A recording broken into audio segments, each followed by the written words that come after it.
Hey there, and welcome into another episode of the Route 1 Rundown. I'm your host, Steve Gorgie, and I'm thrilled to be back for another episode to talk some Terps. I have a great show planned for you today, but before I dive into everything going on in College Park, a reminder that if you're listening to this show, but you want to watch it, you gotta go and check it out on YouTube. That's youtube.com/@Department of Hoops. The Department of Hoops is a DMV media network, and it is the best place on the internet if you love local basketball, from Terps to Wizards to everything in between, local mid-major hoops. We've got it there at the Department of Hoops, so make sure you go check it out, like, subscribe, do all of that good stuff. Again, youtube.com/@Department of Hoops. You can also find me all across the internet at the same handle. It's at Gorg on Sports, whether you're on Twitter, Blue Sky, Instagram, TikTok. I am there, so make sure you follow me there at Gorg on Sports. And all right, today I'm going to be diving into a little bit of what went down at Big Ten basketball media days. Buzz Williams spoke. We heard from some of the players, Diggy Coit, Elijah Saunders, and we had a preseason poll come out, the projected order of finish, the Big Ten first team, which is, I believe, 10 players on the first team. So all that good preseason stuff starting to come out as we get closer and closer to real live college basketball. So let's start with some of my big takeaways from media days. And when you have these media events, you gotta kind of cut through the fat. You gotta take everything with a little bit of grain of salt. You gotta figure out, okay, what really means something, what's something that everybody says. And if you listen to all these interviews from all these coaches and all these players, you're gonna hear a lot of the same things over and over and over again. So it's a real exercise in figuring out just what is something that everybody says and what's something that you can really glean a little bit of information on. So a couple things that stood out to me from what Buzz Williams had to say.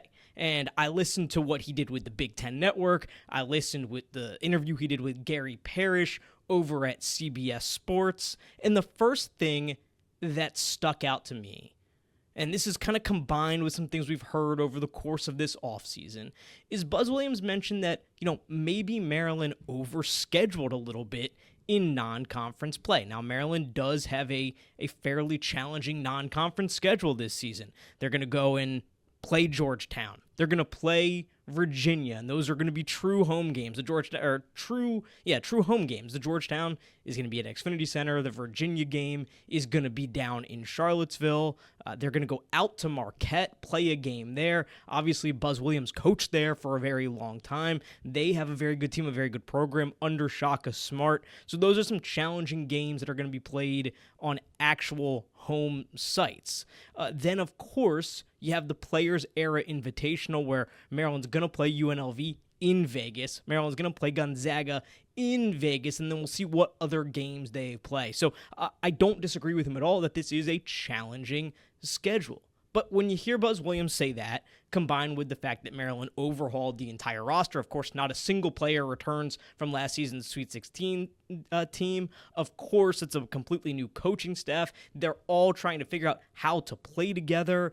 Buzz Williams has even said, essentially, over the course of the offseason, I don't really know what we have. We're going to have to figure it out. That does make me a little bit concerned about what things might look like in November. And I am typically somebody who is of the mind, schedule as hard as you can. You want to play these good games. If you're a high major team, if you're a Big Ten team, if you're an SEC team, you want to play the best competition because it's only going to help you. But in this particular instance, where Maryland has so much roster turnover, they have so much to figure out, my one fear here is that this team gets demoralized very early on, that they're trying to figure out who they are, what their style is. They lose a bunch of games and never quite get their head above water because, as I talked about on the last episode, the start to Big Ten play is also very challenging with a road game at Iowa and then a home game against Michigan in the month of December. And I will say, for Buzz Williams, what he did say, in addition to maybe we overscheduled in this whole conversation, is he's seen what scheduling tough can do for a team when it comes to Selection Sunday. He said he felt like scheduling really hard at A&M. He said he felt like that played a factor in A&M's ability to get a 4 seed last season because they did play a difficult non-conference schedule. Last year they played Oregon, Creighton, Rutgers, Wake Forest, Texas Tech, Purdue, all out of conference. That's a tough non-conference schedule. I'm trying to look for what their non-conference strength of schedule was. According to Kenpom, it was number 34 in the country. That was their non-conference strength of schedule. And Buzz Williams did say in this interview, and I think this was the Gary Parrish interview, I'm pretty sure it was, that he has seen what scheduling like that can do for a team. My fear with Buzz Williams talking about maybe we overscheduled, knowing that there's a lot of roster turnover, is I just don't want this team to get buried early, especially when you factor in that the start of Big Ten play is going to be very tough. Again, I talked about it on the last episode, but Maryland will very likely be an underdog in 7 of their first 10 Big Ten games. Now, that's according to some of the early preseason metrics like Bart Torvik. I believe it's the same thing on Kenpom, and we'll talk about the Kenpom ratings, which came out on Sunday as well, so we'll get into that. But Maryland very likely a dog in 3 of their first 10 Big Ten games. That's tough. That's a tough way to start the season. That's a tough way to start a conference schedule. It's a tough way to start the season when you are a team that is trying to figure out an identity. So the theme that I'm going to keep harping on here is Maryland just has to keep their head above water over this first, I don't know, call it 2 months of the season until they get to the new year, and really even beyond that, probably like Maryland hits the 10-game mark in Big Ten play on February 1st. So Maryland needs to tread water from November through February. From November, December, and January, the first 3 months of the season. I want to see this team tread water as they figure out who they are. That's takeaway number 1. And I think that's something you're going to hear a lot from me, is just keep treading water, keep getting better, keep figuring out your identity, and then let's see what happens in February. My fear for this team is that they get buried before they ever have a chance to really figure it out. And maybe they do figure it out later in the year, but at that point, all of their goals are so far gone because of some early losses. So that's something I am absolutely going to have my eye on as we think about this Maryland basketball season and what's to come here. Now, another interesting thing that I took away from Buzz Williams and what he had to say at Big Ten Media Days was about one player in particular, a player that was actually there with him at Big Ten Media Days, had a chance to speak to the media as well, and that's the transfer from Virginia, Elijah Saunders. Now, Saunders is a guy who maybe wasn't the highest profile name in this transfer class. A lot's been talked about Pharrell Payne. Of course, he's coming over with Buzz from Texas A&M. A lot's been made of Miles Rice, who has such an outstanding story, a cancer survivor who had an unbelievable year a couple years ago at Washington State, a magical season. Then he goes to Indiana and kind of comes back to earth a little bit, but there's a lot of hope that he can recapture that magic that he had out in Pullman. So there's some higher profile names. Of course, they get Darius Adams as a freshman, McDonald's All-American, but Elijah Saunders is a guy who comes over from Virginia. Before that, he spent a couple seasons at San Diego State where he played in a Final Four, and he goes to Virginia. Tony Bennett recruits him there, and then boom, Tony Bennett abruptly retires right before last season. So it's kind of a lost year for Elijah Saunders down in Charlottesville. But what Buzz Williams had to say about Elijah Saunders is, I love who he is as a human. He called him tough-minded, called him a tough competitor, high IQ as a person, high IQ as a player. He said they have to find ways to get him involved and use his versatility, not just on defense, but on offense as well. So that's really intriguing to me. Elijah Saunders seems like a guy who could be an X factor for this team. When you think about his experience, playing in a Final Four, what that means to a new team that just hasn't played together.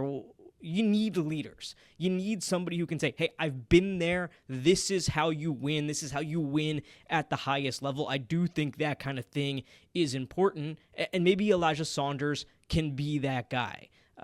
I think it was Bruce Weber on the Big Ten broadcast, thought he made a really good point when Buzz Williams was talking about this, is Elijah Saunders is a guy who played for Brian Dutcher at San Diego State. And there's a lot of similarities between San Diego State as a program and I think what Buzz Williams has done at Texas A&M over the past several seasons. It's hard-nosed, it's defensive-oriented, and I think that it's important to, again, maybe he didn't play for Buzz Williams like a Pharrell Payne did, like a Solomon Washington did. I think those guys are going to provide leadership in their own way. They're going to kind of set an example in their own way. But to have somebody who kind of fits the mold, who fits what you do, who understands maybe not your system, but a system like yours, the importance of playing hard-nosed basketball, of defense-first basketball, of hitting the offensive glass, it does feel like Elijah Saunders could be a guy who's a really, really good fit for this Maryland basketball team this season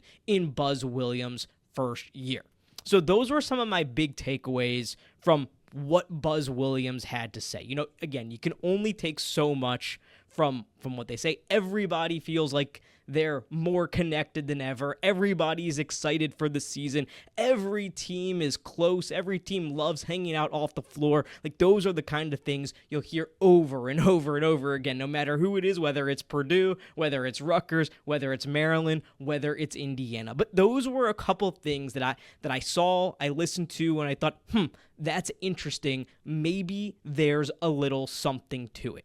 Now, of course, the other big thing at Media Days is the release of the preseason poll and the preseason All-Big Ten teams. Now, the Big Ten does release a preseason All-Big Ten team, an official one itself. Braden Smith of Purdue, of course, the Big Ten preseason player of the year, not a big surprise there. And then they release a preseason All-Big Ten team, which had 10 names on it, not a single Terp, and that's not really a surprise to me either.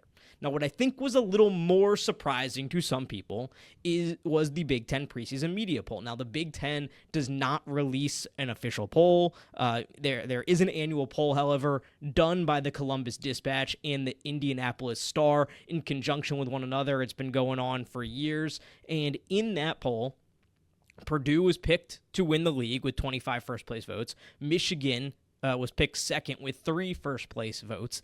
And then all the way down at 13 out of 18 is your Maryland Terrapins. And I saw a lot of different things on the internet about this. I saw some people saying, that's insane. How can you pick Maryland there? This is Maryland basketball. I saw some other people saying, well, they turned over their entire roster.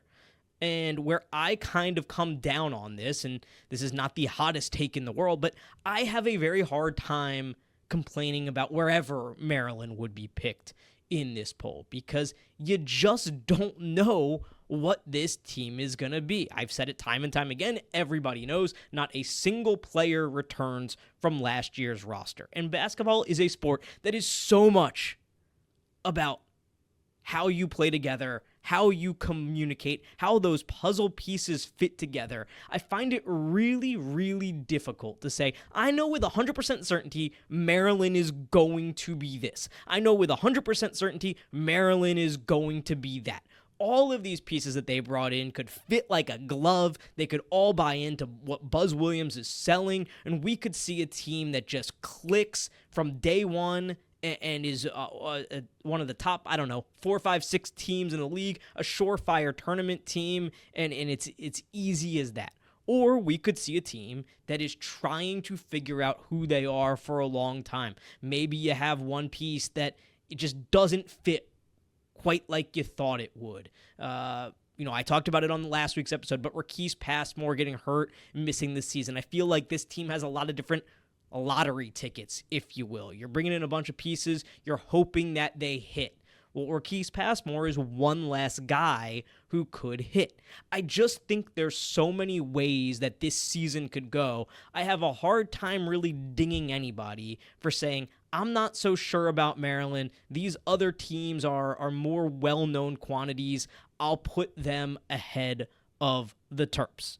Now, I think the couple, though, that you could maybe raise your eyebrows about that were ahead of Maryland were a team like Iowa, who Ben McCollum comes over. They also have a coaching change. And then Indiana, Darren DeVries comes over from West Virginia to take that head job. Iowa is 8th in this poll. Indiana's 10th in this poll. Another one that's a little eye-raising is Washington, 11th in this poll. Washington, not very good last season, one of the worst teams in the Big Ten last season, although they did beat Maryland out in Seattle. But Washington a year ago finished 13-8 overall, 4-6 in the Big Ten, and Danny Sprinkle enters his third year, or second year rather, as the head man of the Huskies. So I guess a big jump projected there for the Washington Huskies. But when you look at the other new coaching staffs that come in, and the third one is Nico Medved, was Colorado State's head coach. That's a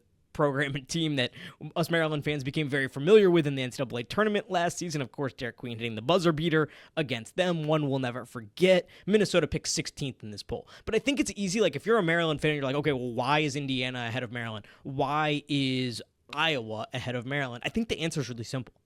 I think for Iowa, Ben McCollum, who comes over from Drake, brings Bennett Sturts with him at point guard. And Bennett Sturts is a name, it was a guy that became pretty well known over the last season. Bennett Sturts is a guy who was the Missouri Valley Player of the Year a season ago. He averaged 19 points a game, nearly 6 assists. He's a guy who I think people know, college basketball fans know and became aware of, especially as Drake had this unbelievable season last year, and they get to the round of 32. They are known as the D2 team because of all these guys who came from D2, and Ben McCollum brings Bennett Sturts with him.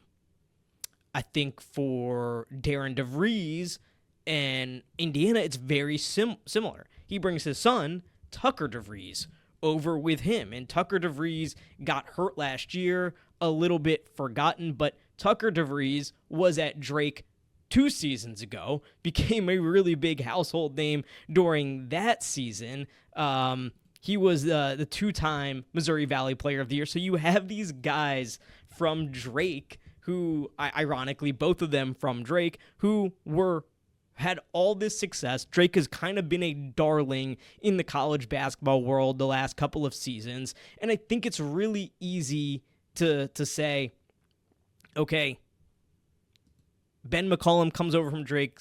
He brings Bennett Sturts. Well, we know Bennett Sturts. We know a lot about Bennett Sturts. They were this Cinderella story. I think they'll be pretty good. Same thing with Tucker DeVries and Darren DeVries. Darren DeVries comes over from West Virginia, where he had some success despite some injuries, including to his son, and he's a known quantity. He's a known name. So I think it's really easy if you're a national media member or you just cover another Big Ten school to look at Maryland, to look at turning over the entire roster. And I just don't think Pharrell Payne and Solo Washington are the kind of household names that Tucker DeVries and Bennett Sturts became over the past couple of seasons. I think that's really the big difference in why those teams were ranked ahead of Maryland. Now, I'm not saying that's right. I'm not saying that's how I would have done it, but I think that's why, or a big part of why. And then I just have a hard time when I look at these teams, and I look at a team like Maryland, saying, like, I know for sure what they're going to be. So I just have a hard time dinging anybody for maybe bumping Maryland down a few pegs because it is so much of an unknown. You know, Buzz Williams himself, he is a known quantity. He's a known quantity in this sport. And I would say if this was Buzz Williams' third year at the helm and he had turned over the whole roster, I would say maybe they should have a little more trust in Buzz Williams and who he is and what he's done and his track record, and Maryland should be higher than 13th. But given that it is his first year in the league, which I think will be a challenge, something I forgot to mention, Buzz Williams said this was his first time ever, or will be his first time ever, playing a 20-game conference schedule, which will be a little bit different for him. I just have a hard time dinging anybody too much for putting Maryland where they put them. So now what do the analytics say? What do the numbers say? Because Bart Torvik has had 2026 rankings out for a while, and in that, Maryland's number 42, just behind Indiana at number 41, ironically, and a couple spots behind Iowa at number 38. But in the Big Ten, Maryland would be 18, 17, 16, 15, 14, 13, 12th, according to Bart Torvik. According to Kenpom, and the Kenpom numbers just released on Sunday for the 2026 season, Maryland would be 1, 2, 3, 4, 5, 6, 7, 8, 9th in Kenpom, number 34 overall, 6 spots ahead of Indiana, and 12 spots ahead of Iowa. So I think you can sit here and you can make an argument either way, but at the end of the day, we're just not going to know. Nobody is going to know until this team actually sets foot on the hardwood. And that's the beauty of this thing. That's why I always laugh when all these preseason polls come up and everybody argues about them. I mean, guys, look no further than what's been going on in college football this season. Texas started the year as the AP number 1 team. Now they beat Oklahoma over the weekend. They're back in the poll, but as of a week ago, they were completely out of the poll. Penn State starts the year as the number 2 team in the AP poll. Not only are they way out of the poll, they fired James Franklin, their head coach. These polls at the end of the day don't matter. There's so much turnover. There's so much unknown. This is just everybody's best guess, and it's not really too far off. Maryland at 13th in the Big Ten isn't too far off from what the analytics say. Now, how accurate are the analytics at this point? I'm skeptical of that too, because look, I'm an analytics guy. I love analytics. I think they're really valuable. They make this job easier. I also think it's really interesting to glean information from them and kind of match it up with what you're seeing with your eyes. But at the end of the day, I can only put so much stock in analytics that have never seen this group of guys play together before. So all of our questions, and I know there are so many, I have a million myself, they will be answered before you know it. Maryland opens the season November 3rd against Coppin State. A week before that, they will have an exhibition game. We will get to see them play. And I think it's going to be incredibly interesting to watch this team grow and develop over the course of the season. I said it last week. I'll say it earlier in this show. I'll say it again right now.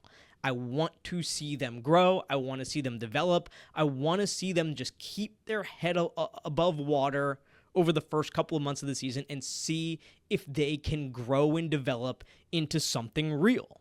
And that will be my objective for this team. Do they get better over the course of the season? Can they keep their head above water? You can't make the tournament in November, but you can miss the tournament in November. You can't win a conference in December, but you can lose it if you go 0-2. I don't think Maryland's a Big Ten title contender, but point more being, you can't make the tournament in November and December, but you can certainly miss the tournament in November and December, and that's what Maryland is going to have to avoid early here in this season. So a million questions out there, a million questions more to come, but we're going to get some answers soon, and I can't wait to continue breaking it all down with you. That's the show for today. Until next time, this has been the Route 1 Rundown.